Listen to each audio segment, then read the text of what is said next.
my belief in the way I lead and coach and enable executives and teams is that my perspective is everybody is in a leadership position. And that means you are a catalyst, which means that you have to be able to understand what your purpose is so that you can get people aligned very, very quickly so that you get to where you want to go faster.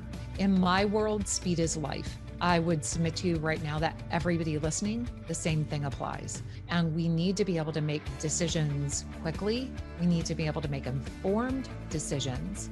And we need to be able to develop a culture of learning where every single person is invested in their own success and their team members' success. Welcome to Grow Think Tank. This is the one and only place where you will get insight from the founders and the CEOs of the fastest growing privately held companies. I am the host. My name is Gene Hammett. I help leaders and their teams navigate the defining moments of their growth. Are you ready to grow? We have to learn to lead through uncertainty, not just because we've been in a pandemic, but because there's always going to be something that we're uncertain about. Leading through uncertainty is something I've seen as a leader is a very good trait because you want to make sure you're able to communicate your vision very clearly. You want to make sure you can align people to that vision and really create the kind of culture and the people experience inside of our companies that allow us to go through these changes. You want to be adaptable. In order to do that, you've got to have a little bit of a fearlessness approach to leadership. And so I wanted to reach out to someone I thought could bring you a unique conversation. So we have Carey Lohrenz. She's a professional speaker. She is a Tomcat pilot. I could go on and on and on, but she's written a couple of books on leadership, fearless leadership. She's got a new one coming out called Span of Control. What we talk about today is about leading through uncertainty, about what it means to truly align to the purpose, what it means to create the kind of leadership space that allows people to grow and feel empowered. All of this inside today's episode with Carey. When you think about your journey to being an incredible, extraordinary leader, make sure that you have everything available to you.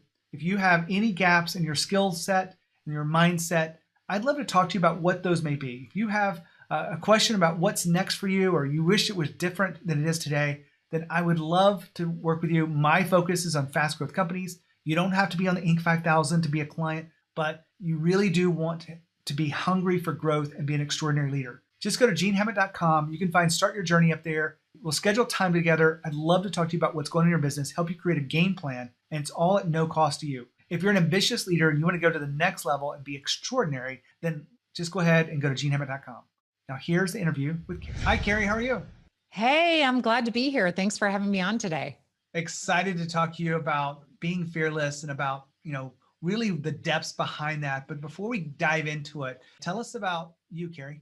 So I was really fortunate. I was one of the United States Navy's first female F-14 Tomcat pilots. So I spent about a decade flying airplanes, doing some cool stuff, doing lots of global strategic planning. But it's also where I learned some of, I think, my most indispensable lessons, not just in leadership, but also in life itself. So I was very fortunate in that time to be able to work with some of the world's most outstanding team members and some that would provide coaching opportunities as well, myself on more than one occasion, I promise you. But since that time, since leaving the Navy for about the last 15 years, I've been working with Fortune 1, Fortune 500 companies, the Forbes Global 2000, Inc. 5000 companies, just like your audience, helping people build not only their own individual leadership skill sets, but also to grow and develop high performing teams. On a personal note, though, I own my own business. I'm on a couple of boards. I was the president of an association, and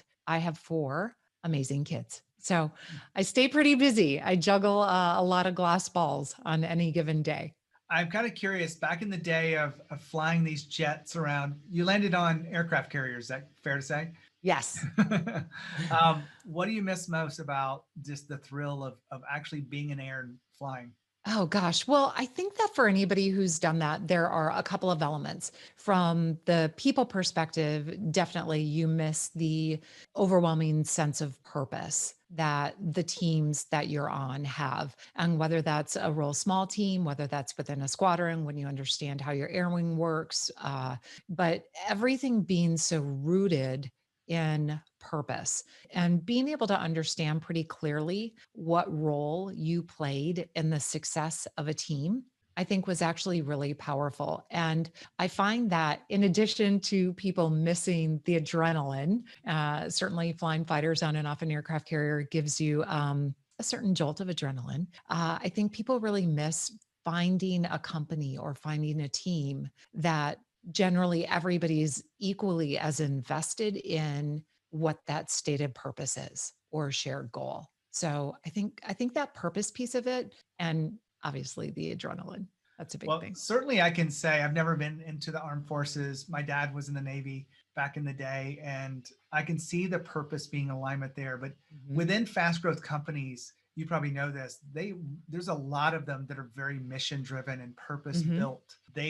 That is a driving force in who they hire, how they lead, how they engage with their teams. I know the purpose work has translated from the Navy into the corporate world, but when you work with your clients, what are you seeing as relates to purpose? Well, I think that sometimes there can be a struggle, especially if whether you're just starting out, you're a new entrepreneur, or you are trying to scale really, really quickly. It's that the difference between a vision and a purpose oftentimes I think can get kind of gobbled up. And people assume that, hey, they see our mission statement. It's on our letterhead, or it's on our front offices, or it's in my email signature. But what we fail to internalize is how you flip that vision, that purpose into action. And especially for those companies who maybe got a lucky break, or they had a really, really great product, or they're in a great services category and they do find themselves scaling really quickly, is that if you lose sight, you lose the fight.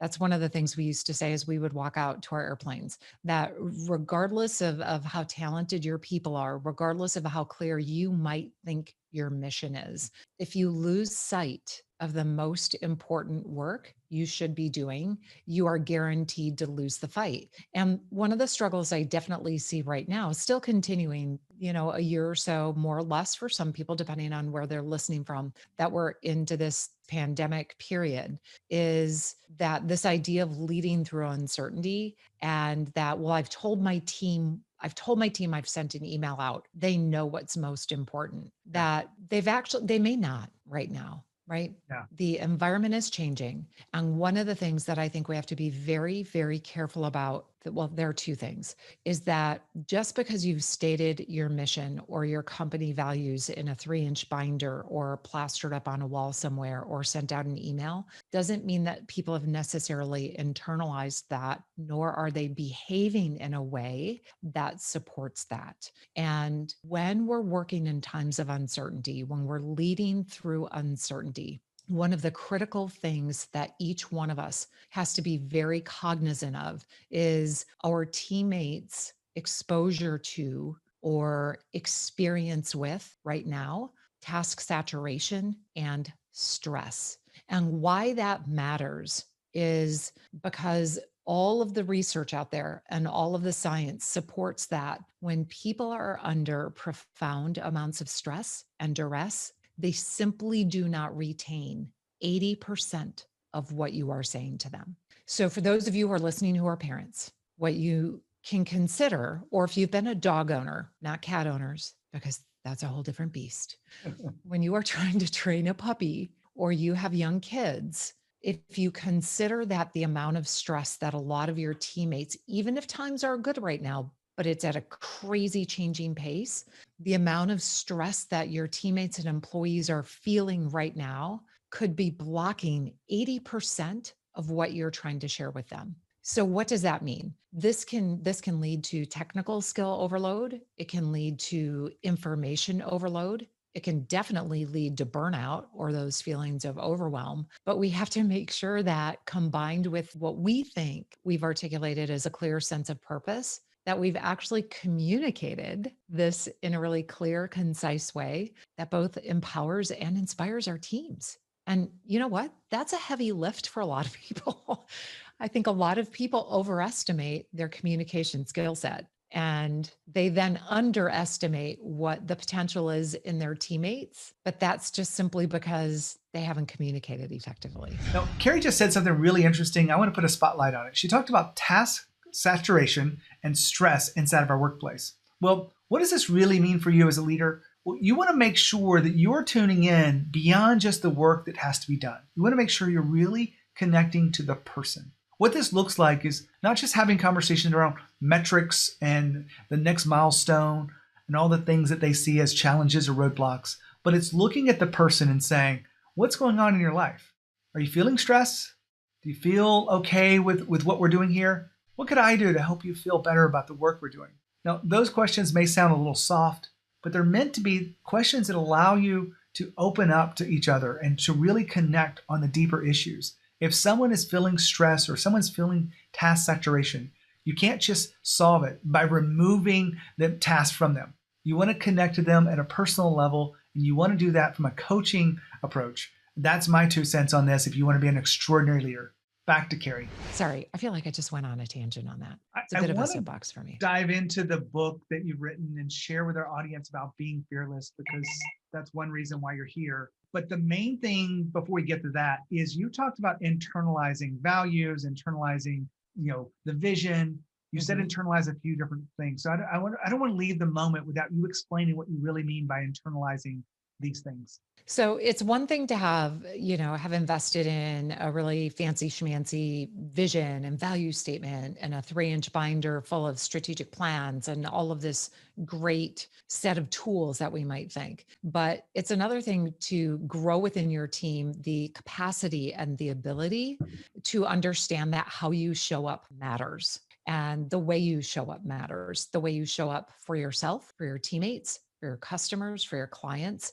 And what this means is that, again, endemic to growing, the foundation of growing a high performing culture, a high performing team means that we have to make sure that we, as people in a leadership position, and I would submit to you that my belief in the way I lead and coach and enable executives and teams is that my perspective is everybody is in a leadership position. And that means you are a catalyst, which means that you have to be able to understand what your purpose is so that you can get people aligned very, very quickly so that you get to where you want to go faster. In my world, speed is life. I would submit to you right now that everybody listening, the same thing applies. And we need to be able to make decisions quickly. We need to be able to make informed decisions. And we need to be able to develop a culture of learning where every single person is invested in their own success and their team members' success. And the way we can do that is by having, I call it a process. It's called prepare, perform, prevail, but it's an execution process, again, that you are working to clarify the complex so that everybody knows what the plan is, i.e., they know what success looks like at the end of the day, that you're not just saying, I don't care what you're doing, just get it done, that they know why their role matters. They know what success looks like. They might get to that end goal differently than you would, but you've empowered them to take action to get you to a place that's more valuable than where you are today. And then, because what we want is we want our day-to-day execution, in effect, to be boring, not fun, but just predictable. Insofar as that we're not celebrating firefighting, we're not high-fiving the big saves every day or multiple times a day. We want to get rid of those execution errors so that everybody has time to reflect. Everybody has time to learn. You have time to think about what you can implement that can help you outpace the rate of change right now that's happening. And you can't do that if all you're doing is firefighting and celebrating a culture of firefighting. And not like actual firefighters. Obviously, we like them. But these high fives of woo, big save, time and time again. No, like that's not where it's at. You want to be able to celebrate a couple of those, but you want to be able to have a predictable execution rhythm that allows you to learn very, very quickly what's working and what's not and why. And you can do that by debriefing. So this is where this culture, too often right now, and I see it a lot in the IT space. I see it a tremendous amount in any space that's touching on innovation right now. Whether you're changing the way you're managing your supply chain, or you are working in IT. We talk about we want really innovative and flexible people, but we're not actually developing the skill set or having the conversations that support the learning that's required to be innovative, to be creative, to get the best performance out of our people. It's all a replicable ecosystem, but if you don't stop and think about it for a second and go, does my team actually have the processes to learn? What does our feedback look like? Because you can't continue to tell people just show up, you matter. Just keep, work harder, not smarter, work smarter, not harder, whichever that. See, I can't even get that analogy right. Because neither one of those is working. People are burning out because it's a fast moving dynamic environment that we need to encourage a culture of learning and personal responsibility and accountability for the sake of the value of the whole team. I feel like I just said a ton of information in a really short period of time. You are giving us a lot. So I want to take our focus into being fearless, because Okay. you said something earlier. It's like, it's about how you show up. And leaders will say that they have a certain amount of fear on difficult conversations around changes in the strategy, that they're unsure of certain things. And so fear begins to creep in. And I've always felt like fear is not something to be avoided, but I want to talk to you about what your book really is about being fearless. Right. So this is not the absence of fear, right? This isn't that I'm encouraging anybody to just go out with any sort of semblance of false bravado and have somebody go, well, Carey said to take big risks and be bold. Yes, absolutely. You have to do that. But if you're not standing on a foundation or operating and executing from a foundation that is one based on grabbing lessons learned, you are going to make some potentially tragic or catastrophic errors that could doom yourself or your company as well. So, this is about understanding that when you're pushing the envelope, when you are leveling up, if you will, when you're operating and navigating chaos and obstacles and barriers, you will feel fear. You will feel a lump in your throat. And what happens is oftentimes people will cross their arms and they'll sit back and say, I'm just going to wait. I'm just going to wait for a second, and I'm going to wait for those guys or those gals or that team to go first and see how it works for them. But while you're waiting, somebody is being brave enough or bold enough or has a learning system put it, and not from an LMS perspective, a learning habit built within their teams, that the reason they're able to go forward with 80% good enough information, the reason they're able to quickly adapt and adjust is because they're not counting on that plan that they built 6 months ago, or right now, maybe even 6 weeks ago. And it's not that they're dramatically changing lanes, it's that they're adapting and adjusting and iterating along the way. So being fearless is, it's not about winning or losing, but it's understanding that you need to be able to feel that fear, and you need to be able to overcome that no matter the situation. And the only way you can actually do that effectively, and this is 100% science-based, is to take action. And bold, fearless action is what drives success. Now, what drives sustained success and relevance in a rapidly changing and challenging marketplace